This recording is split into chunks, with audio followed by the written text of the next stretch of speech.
Gas light তৈরি করার জন্য প্রথমে দুইটি টিউব নিতে হবে। ঠিক এরকম দুইটি টিউব নিতে হবে।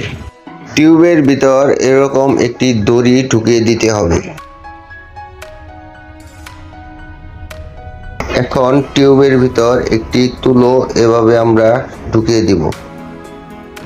পরে অতিরিক্ত দড়িটি এভাবে কাটিং মেশিন দিয়ে কেটে দিব।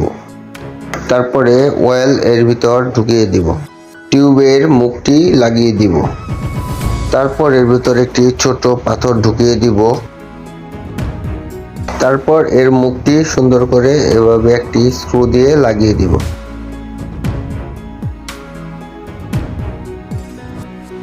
এই যে দেখুন, তৈরি হয়ে গেল আমাদের সুন্দর একটি গ্যাস লাইট। কি সুন্দর করে আগুন জ্বলছে। ধন্যবাদ সবাই।